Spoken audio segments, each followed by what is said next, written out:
Well, just in case anybody wants to know, that's bog. And, looks like something Josh used to do when he was a baby.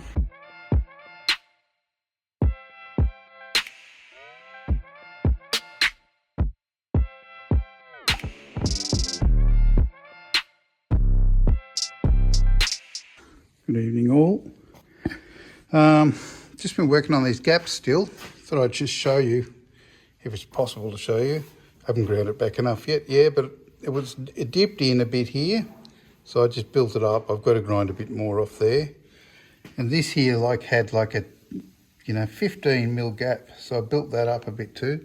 It's a bit hard to tell, and I haven't ground it back fully yet, so it gets ground back more, but that gap is now going to be pretty consistent. And so that's sometimes what you've got to do. And so it's going to look, the guard's not exactly in the right spot. I'm just going to go up there. And it looks pretty good when it's like that. So you can see it just bulged there now. It just needs to be ground out. We've got probably about a 8 mil gap, 6 to 8 mil gap, which is, I think, what the specs are, 6 to 8 mil. Everybody says 6 to 8 mil, so that's 6 to 8 mil here too. And that's about it. And I am so sick of gapping the doors. Thank God it's not a 4-door, hey? Wouldn't that be a bloody nightmare? Although I still have to do the tailgate and the bonnet, which I haven't put on yet. Anyway, cheerio.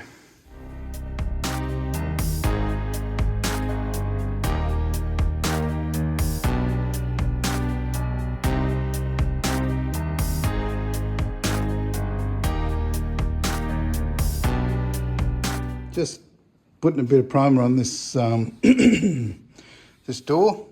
This is 99.9% sanded back to metal. Touched it again, didn't I? And I just thought it was interesting that see where it was dollied around. You see little tiny marks. And I guess a professional, unlike myself, could probably do that without doing the dents. I think if I ever did it again, I could do better. I haven't done many door skins. In fact, this is pretty well the first door skins I've ever done. And so anyway, so I'm going to put a coat of primer on that and 2-pack, and then we'll work from there. But I'm pretty pleased with this, how it's going. But I've decided that once I've done this door and this guard, I'm going to take the guards and doors off, and I'll paint inside in around the inside, like yes, Scott. And I'm going to paint the cab. So it's going to be a black upholstery, I believe, unless I change my mind. So I'm going to paint this and put the vermilion fire in where it's supposed to be. And you look there, that's still the original. I forget, it's copper bronze or something like that. I don't like it because it always looks like brown from a distance, and that's why I shied away from it. And because I sort of been looking at these cars since I was a boy, you know, that you just can't do it. I just can't paint it that colour. And you know what, if someone ever really wants to do it, they can always strip it down, paint it again, if it was ever, in the future. It's only a Falcon 500. It's nothing too unique, and but it'll be a very nice Falcon 500 and a very pretty one at Vermilion Fire. And thank you, Graham, for telling me, oh, you better seam seal inside under the thing. So I don't know if he meant on the inside or the outside, and you're more light here. That he made a suggestion. He said seam seal all of this stuff. So before I paint it. I have painted this. Well, looks like it's going to get painted again. Oh, I've got a body shoots it. So, anyway, so I'll seam seal this so no water creeps in underneath and it can cause troubles. So I'll seam seal it all out. All these, I'm not really filming this really well, am I? I'll seam seal all these little gaps everywhere, Where's my finger? All these little gaps. Just seam seal and brush it in a bit. And just to seal it off so water just doesn't go in and cause problems in the future, the usual. Another lovely day in paradise. finished priming these doors. Well, this door, that one I did yesterday or the day before, can't remember now. And that's ready for working on. I showed you the little, can't see them now, but you could see them when I sanded it. So that's a sweet ass door. And I gave that guard a little bit of a brushing up here and there. It had a few little things I wanted to do some more on. And that's about the size of it. So just thought I'd show you. This is my bonnet. I put it on just to see how well she lines up with my guards. And I've put some primer on these, which I showed you earlier. Look at that gapping there, man. I fixed that gapping problem there, which was so nice. I actually ended up just welding it. I think I said, can't remember. And the door, it's quite nice. It's quite nice gapping. Can't see, but it's pretty good. This panel went in here, so that's me probably. If I had the door on then I wouldn't have done that. Nothing that a big hammer won't fix. Actually, I might just see how it goes. I'll fix it up. So it's actually really beautiful. And that's the bonnet. And to have it all sort of looking more together, I just wanted to make sure it was going to go together. And it does. That gap's a bit loose. There, it's a bit large. And that gap there is just a bit tight. So it's going to work perfectly because I just wanted to make sure the guards were in the right place. And they are. And the bonnet actually, the hinge needs to go down a bit at the back on the car. But I'm not going to worry about that either because those hinges need to be zinced. And so at the end of the day, we're really getting somewhere. And so forward and onwards.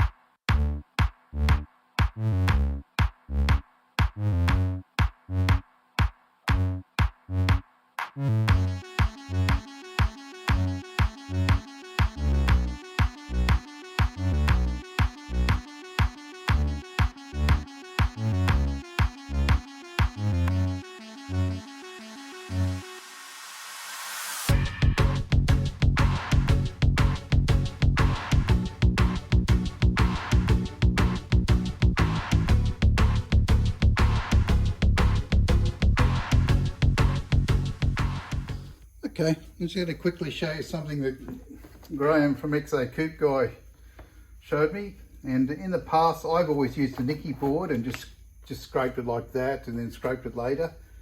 And Graham's way of doing it is like so much better. And I never realised just how much better it was because for years I've been doing it just with my piece of my back window glass out of an old HQ Holden. And you're watching, pay attention now fellas. This is the world's easiest way to clean your tools. That's your gun cleaning cleaner. And that's it. And it's just like brand new, ready to use again. And you don't have to scrape it, clean it for 10 minutes. There's no bits of debris that gets in. I used to always get these little streaks through my work. And I haven't had one streak since I've started doing this. And just somehow it always finds its way into your Nicky, when you bog, when you're working it. So this is just the best. And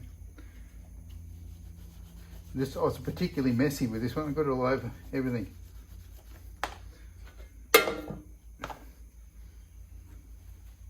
Little paintbrush, give it a wipe down, see, clear, ready to use again. Then with an onion board, which I've never used before either really, and well I have, but not, I always thought they were a bit, and with the onion board it's just like, Voila, ready to go. It's taken me a second. Now I don't have the cleaning up mess. I hate cleaning up. So that's the best and quickest way to do that. So I just wanted to show you that quickly. Cheerio. I just wanted to show, if you look at the time lapse, you'll see that I've gone over this about 5 times. And the problem is I can't get it flat. And the reason for that is that I'm out of 36 grit. That'll be this one. And it's gotten, that says 60, doesn't it? 40. But it's blunt. And I haven't got any sandpaper that's sharp enough to just knock the tops off. So it ends up doing that. So now I'm going to just knock the top off with 80 and see how it goes. But I've been shaking my tail with it and it's driving me nuts. And but as it is, it's like with being very fussy because I want it flat. I don't want any woofly panels. And I'd rather have a dent than a woofly panel. So yeah, but it's really nice. I'll tell you a tool, if you try to line up these panels, this here is my little slide hammer, and you can get, just say your door or your guard's in or out, one of them's too far in, which it was, you can see how far in it was. But you can just put it in, hook it on and just give it some little gentle taps. Doesn't have to be huge, and you can just move it as you want it. And of course you've got to do it now before you paint it. Paid for itself, isn't it? I really enjoyed using it. It's quite good. And these are your special Duro blocks. Yeah, they've been working really well. They got Velcro on it. Yeah. So, So yeah, I've been finding these quite handy too. They're very good at getting flat. They've got 3 lengths, obviously. We've got 3M paper, sandpaper coming for those blocks. This is a fridge magnet. Yeah. But just so you know, it's very, very thin. It doesn't take much for this thing. It doesn't, stick very much. Yeah. Without the sewing though. It's all very thin.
This is me Ford Ute, mate. Stop. What? What? Don't. It's mate. Don't. Yeah. Anyway. This guard has been roughed out. There you go, that's all you need to know, really. Only took 5 days. Didn't take 5 days. It took 2 days with 3 days of getting bits and organising. Look at that, it just sits, it's not bolted on. Check that out. Just sitting there, they match. Like the actual, that's pretty good effort, really. I'm pretty pleased about that. So you don't have to force it in position, you just need to bolt it up. I'm not unhappy about that at all. Hmm. The guard still needs a lot of work, really. Yes, just like tweaking. Both guards do, because they're only roughed out. But the shape is straight. You know, everything's straight, more or less. But it's sort of like block it out wet, see where it comes up, sort of syndrome. But I might just give it a sand down and a check, and then a high fill primer over the top of that. But the whole car's going to be roughed out like this before we go on. It's a long way to go yet, sadly. It's a big job. Painting a car is a big job. Hence they charge 20 grand for it. You know, it's a $20,000 paint job at the end of the day. And I'm only hoping I'm going to be able to do it that good. We just got to start. We're going to do what? Sand inside the cabin and the roof now? Yeah, I think that, and the plenum. So we've got to paint, undercoat the plenum, the roof, inside in the cabin. We've done the back panel, and which needs a lot of work. It was really dinged up. Had more hits than Elvis, that poor old back panel. But Josh and I spent a good, couple of hours just panel beating it to get the perfect shape. And and no, none of it's got a file finish. Some people can do that. I'm not one of them. But it's, if you look at the actual shape, it's right on the money. And that's what you want. You don't want it to buckle in or out or do anything funny. And it doesn't. If you look down there with the camera, Josh, this is exactly where it goes. You'll see that the panels don't go in or out or do anything funny. Yeah. Tell definitely by eye, anyway. But we'll get the, I don't know, we'll get onto the cabin now and the roof. Or we could do the other quarter on the other side. Hey Josh, should we let them watch? Nah. No? Nah, we're going to stop filming the XY and only film the Prado now. So, yeah, because everyone wants to see the Prado be fixed. Yeah. So no more work on the XY, guys. We're just going to leave it. I think some of your comments have been offending him. He loves his Prado. It's our tow car as well. We've got no tow car. I mean, and then I can go out what? How much does it cost to replace a car like that? Yeah. So, it's just better to fix it. Seems still registered. It's crazy. Anyway, let's get on to the bonnet and we'll sign out here. Bonnet. What are you doing in the interior? Cabin. Cabin. Yeah. Bonnet. We will have to do the bonnet. You know what? I'm hot, Josh. Okay. Right. You want to say something? Yeah. We'll wrap the video up. All right, cheerio, guys. Please like, share, and subscribe. Tell your mates. And I know I sound like a bit of a putz from time to time, but I did my best. Okay. I'm smarting my head. That's one of these syndromes when you can keep your mouth shut. They think you're stupid. You can open it and they know you're stupid. Get out of here.